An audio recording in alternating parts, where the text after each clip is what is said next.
Hello friends, நம்ம RedTorqல இது வரைக்கும் 3 எபிசோட்ஸ் போயிருக்கு question answers. First BS4 and BS6 difference பத்தி பார்த்தோம். நெக்ஸ்ட் வந்து பைக் எப்படி மெயின்டைன் பண்றது, அதுக்கு அப்புறம் லாங் ரைட்ஸ்க்கு என்னென்ன டிப்ஸ்ன்றதை சொல்லியிருந்தேன். நெக்ஸ்ட் வீடியோவில் பார்த்தீங்கன்னா நான் விண்டேஜ் பைக்ஸோட क्वेश्चंसலாம் ஆன்சர் பண்ணியிருந்தேன். இப்போ இந்த வீடியோவில் பார்த்தீங்கன்னா சேஃப்டி கியர்ஸை பற்றி தான் சொல்ல போகிறேன். இது வரைக்கும் நீங்கள் எனக்கு கொடுத்த சப்போர்ட்டுக்கு ரொம்ப தேங்க்ஸ். வாங்க நம்ம வீடியோக்குள்ளே போகலாம். நான் உங்கள் ஜோ.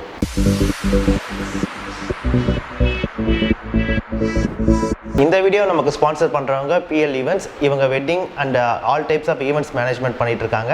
ஸோ இப்போ நடக்கிற சிம்பிள் வெட்டிங்லேருந்து மிட் சைஸ் வெட்டிங் ஆர் ஒரு கிராண்ட் வெட்டிங் வரைக்கும் எல்லாமே பண்ணுவாங்க. ஸோ இவங்களை நீங்கள் காண்டாக்ட் பண்ணணும்னா டிஸ்பிளேல தெரிய நம்பரை காண்டாக்ட் பண்ணுங்கள்.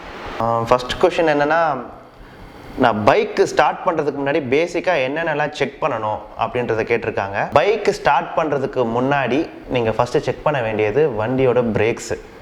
ஏன் வண்டியோட பிரேக்ஸ்ன்னு சொல்கிறேன்னா, ஏன்னா வண்டியோட பிரேக்ஸ் எப்போ வேணாலும் நமக்கு ஃபால்ட் ஆகலாம். ஸோ ஒரு நாள் நைட்டு ஃபுல்லாக நீங்கள் வண்டியை நிப்பாட்டிட்டு நெக்ஸ்ட் டே மார்னிங் நீங்கள் வண்டி ஸ்டார்ட் பண்ணும்போது பிரேக்ஸ் வந்து கொஞ்சம் லூஸராக இருக்க சான்சஸ் இருக்குது. ஸோ ஃபஸ்ட்டு நீங்கள் செக் பண்ண வேண்டியது பிரேக்ஸு. செகண்ட் வந்து வண்டியோட air pressure, tyre pressure so ஏன்னா வண்டி மறுபடியும் ஒரு டே ஃபுல்லாக ஓடிட்டு மறுபடியும் நைட் நீங்கள் விட்டுட்டு ஸ்டார்ட் பண்ணும்போது டயரில் வந்து ப்ரெஷர் கொஞ்சம் கம்மியாகிறதுக்கு சான்சஸ் இருக்குது. ஸோ அந்த டயர் ப்ரெஷர்ஸையும் நீங்கள் வந்து செக் பண்ணிக்கலாம். இப்போ இந்த டயர் ப்ரெஷர்ஸ் வந்து நான் எப்படி செக் பண்ணுறது, என்கிட்ட ப்ரெஷர் காஜ்லாம் எதுவுமே இல்லையே நீங்கள் நினைப்பீங்க. ஒன்றும் இல்லை, நீங்கள் வண்டியில் ஏறி உட்காந்துட்டு நீங்களே செக் பண்ணலாம். உங்கள் டயரில் வந்து கொஞ்சம் லைட்டாக ஃப்ளாட்டன் ஆகிடுச்சுன்னா நீங்கள் நியர்பை பெட்ரோல் பங்க்கில் போயிட்டு ஏர் ஃபில் பண்ணிவிட்டு நீங்கள் உங்கள் ட்ராவலை கண்டினியூ பண்ணிக்கலாம். நெக்ஸ்ட்டு பார்த்தீங்கன்னா வண்டியோட சைட் மிரர்ஸ். இப்போ பார்த்தீங்கன்னா நிறைய பேர் வந்து சும்மா ஸ்டைலுக்கு வண்டி ஓட்டுறேன்னு சொல்லிட்டு சைட் மிரர்ஸ்லாம் கழட்டி வச்சுட்டு ஓட்டிகிட்டு இருக்காங்க. பட் சைட் மிரர்ஸ் வந்து எவ்வளோ இம்பார்ட்டன்றது வந்து எல்லாருக்குமே தெரியும். ஏன்னா நம்ம போய்கிட்டு இருக்கோம், இப்போ நம்மளை விட ஸ்பீடாக ஒரு வண்டி வருது அப்படின்னா அது நம்ம சைட் மிரர்ஸில் பார்த்தா தான் தெரியும். நம்ம பின்னாடி திரும்பி பார்க்குறது இதெல்லாம் வந்து ரொம்ப ரொம்ப கஷ்டம் வண்டி ஓட்டிகிட்டு இருக்கும்போது. ஸோ சைட் மிரர்ஸை கரெக்டான ஆங்கிளுக்கு அதை அட்ஜஸ்ட் பண்ணிவிட்டு நீங்கள் சைட் மிரர்ஸை பார்த்து வண்டி ஓட்டுறது ரொம்ப ரொம்ப முக்கியம். ஸோ அதையும் செக் பண்ணிக்கோங்க. மூணாவது பார்த்தீங்கன்னா வண்டியோட ஹெட்லைட்ஸ், இண்டிகேட்டர்ஸ் இதெல்லாம் வந்து கரெக்டாக எரியுதா அப்படின்றத செக் பண்ணிக்கோங்க. இதை ஏன் நான் சொல்கிறேன் அப்படின்னா, இப்போ நீங்கள் வண்டி போயிட்டு இருக்கும்போது நீங்கள் இண்டிகேட்டருக்கு ரைட் சைடு இண்டிகேட்டர் போட்டிருப்பீங்க, ஆனால் பல்ப் எரியாமல் இருக்கும். ஸோ அது தெரியாமல் வந்து நீங்கள் திரும்பி இருப்பீங்க, பின்னாடி ஒருத்தர் வந்து உங்களை இடிச்சிருவான். ஸோ இதெல்லாம் வந்து ப்ரிவென்ட் பண்ணுறதுக்கு இண்டிகேட்டர்ஸை வந்து கரெக்டாக எரியுதான்றதை செக் பண்ணிக்கணும். அப்புறம் பார்த்தீங்கன்னா உங்களோட ஹெட்லைட்ஸ். ஸோ இதே மாதிரி சேம் திங். இப்போ நீங்கள் காலையிலேருந்து வண்டி எடுக்கிறீங்க, நீங்கள் நைட் ட்ராவல் வரைக்கும் போகிறீங்க. இப்போ நீங்கள் நைட்டு நீங்கள் ஹெட்லைட் ஆன் பண்ணி பார்த்து ஹெட்லைட் எரியல அப்படின்னா அந்த டைமில் போய் நீங்கள் பல்ப் சேஞ்ச் பண்ணுறது ரொம்ப கஷ்டம். ஸோ டே டைம்லேயே வந்து உங்கள் பல்ப்ஸ் வந்து எரியுதா எல்லாமே வந்து நீங்கள் செக் பண்ணிட்டீங்கன்னா உங்களோட ட்ராவலிங்க்கு வந்து அது ரொம்பவே யூஸ்ஃபுல்லாக இருக்கும். எந்த ஒரு ப்ராப்ளமும் நடுவில் உங்களுக்கு தராது. லாஸ்ட்டு பார்த்தீங்கன்னா வண்டியோட செயின் லூப்ரிகேஷன்ஸ்லாம் கரெக்டாக இருக்கான்னு பார்த்துக்கணும். ஏன் நான் இதை சொல்கிறேன்னா, நீங்கள் வந்து இது வந்து மந்த்லி ஒன்ஸ் நீங்கள் செக் பண்ணாலே போதும். பட் இருந்தாலும் செயின் லூப்ரிகேட் பண்ணுறது ரொம்பவே முக்கியம். ஏன்னா இப்போ நீங்கள் ரன்னிங்லேயே இருக்கிற வண்டினால ஸ்ப்ராக்கெட்ஸ் வந்து சீக்கிரம் வந்து டேமேஜ் ஆகும், ஹீட் ஆகும். ஸோ அதை ப்ரிவென்ட் பண்ணுறதுக்கு ஒரு ரெகுலர் செயின் லூப்ரிகேஷன் தேவை. ஒன்ஸ் இன் 500 கிலோமீட்டர்ஸ் 300 கிலோமீட்டர்ஸ் நீங்கள் செயின் லூப்ரிகேட் பண்ணி ஆகணும். அது வந்து ஒன்ஸ் இன் அ மந்த் நீங்கள் செக் பண்ணி தான் ஆகணும். ஸோ இதெல்லாம் நீங்கள் பண்ணிங்களாலே உங்கள் வண்டியை வந்து ரொம்ப சேஃப்டியாக வச்சுக்கலாம், நீங்கள் சேஃப்டியாகவும் ட்ராவல் பண்ணலாம். நமக்கு வந்திருக்கிற ரெண்டாவது கொஸ்டின் என்னென்னு பார்க்கலாம். Is my helmet is really safe அப்படின்னு கேட்டிருக்காரு. Is my helmet is really சேஃப்னு கொஞ்சம் மொட்டையாக கேட்டிருக்காரு. பட் இந்த கொஸ்டினை நான் வந்து அலட்சியமாக சொல்ல விரும்பலை, இதை நான் கொஞ்சம் டீட்டெயில்டாகவே சொல்ல விரும்புகிறேன். ஏன் அப்படின்னா, வண்டி ஓட்டும் போது ரொம்ப ரொம்ப முக்கியமான ஒரு சேஃப்டி திங் என்னன்னு பார்த்தீங்கன்னா ஹெல்மெட் தான். அதாவது நீங்கள் ஹெல்மெட் எப்படி வாங்கணும் அப்படின்னா, உங்கள் ஹெட்டுக்கு கரெக்டாக இருக்கிற மாதிரி ஒரு ஃபிட் அண்ட் ஃபினிஷோட ஹெல்மெட் வாங்கணும்.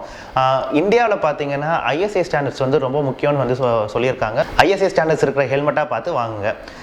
இல்லை இன்னும் கொஞ்சம் சேஃபர் சைடில் பார்த்தீங்கன்னா இன்டர்நேஷ்னல் ஸ்டாண்டர்ட்ஸ்ன்னு இருக்குது. அது பார்த்தீங்கன்னா dot certified helmets and ECE certifieds helmets. இதெல்லாம் வந்து இந்தியாவில் வந்து கொஞ்சம் ஹையர் ப்ரைஸஸில் தான் விற்கிறாங்க.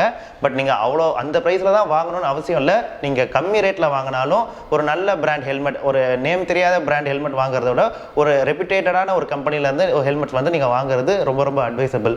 ஃபார் எக்ஸாம்பிள் நமக்கு ஸ்டீல் பேர்ட்ஸ் இருக்குது, வேகா இருக்குது, ஸ்டட்ஸ் இருக்குது. இதெல்லாம் பார்த்தீங்கன்னா ஒரு நல்ல பட்ஜெட்டட் ரேஞ்ச் ஹெல்மெட்ஸ் வந்து அவங்க வந்து ப்ரொடியூஸ் பண்ணிட்டு தான் இருக்காங்க. ஸோ அதை நீங்கள் வாங்கி யூஸ் பண்ணலாம்.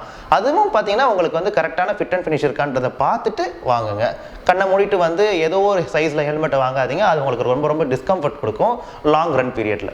ப்ரைஸ் வைஸ் பார்க்கும்போது மினிமம் ஒரு 1000லேருந்து 2000 ருபீஸ் நீங்கள் பட்ஜெட் ரேஞ்சில் ஹெல்மெட் வாங்குறது ரொம்ப அட்வைசபிள்.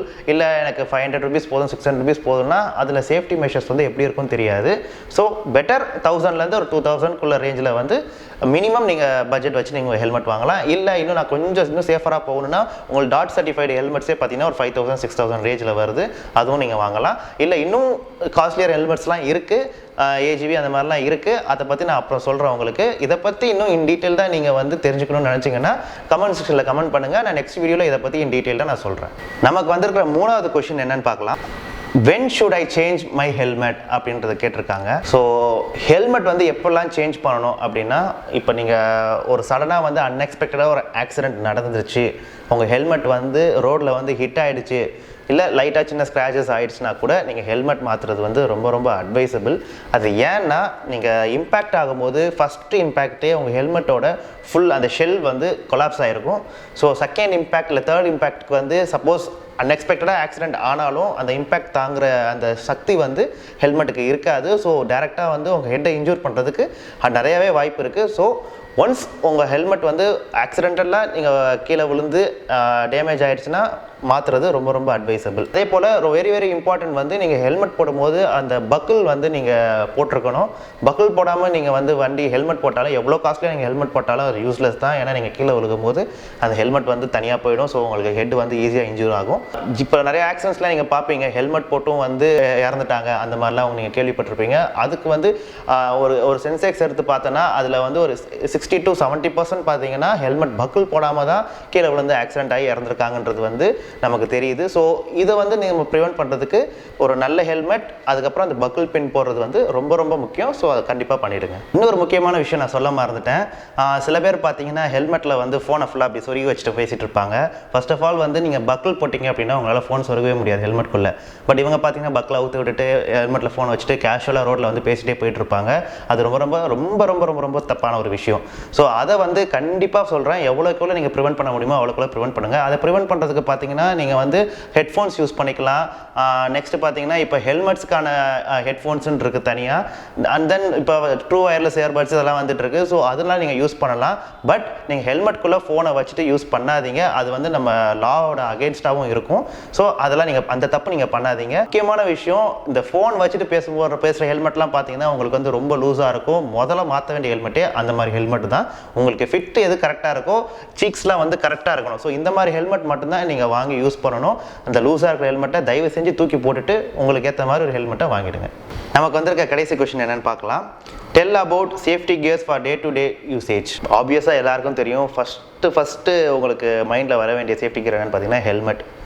நெக்ஸ்ட்டு பார்த்தீங்கன்னா க்ளவுஸ், ரைடிங் க்ளவுஸ் போடுறது மஸ்ட்.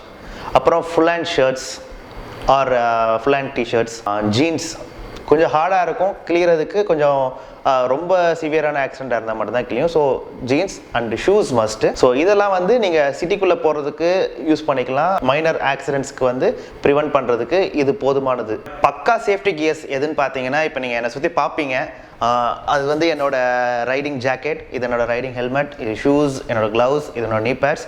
ஸோ இதுதான் வந்து நான் சேஃப்டி கியர்ஸாக யூஸ் பண்ணுறேன். பட் நான் லாங் ரைட்ஸுக்கு இது வந்து மோஸ்ட்டாக நான் இதான் யூஸ் பண்ணிகிட்ருக்கேன். சிட்டிக்குள்ளே பார்த்தீங்கன்னா ஹெல்மெட்ஸ் அண்ட் க்ளவுஸ் நான் யூஸ் பண்ணுவேன் எப்போவுமே. And normal regular shoes. ஆனால் அந்த ஷூஸ் வந்து ஆங்கிள் ஷூஸ் இல்லாமல் நான் வந்து ஒரு பூட் டைப் ஷூஸ் தான் நான் பைக் ரைடப்போ யூஸ் பண்ணுவேன்.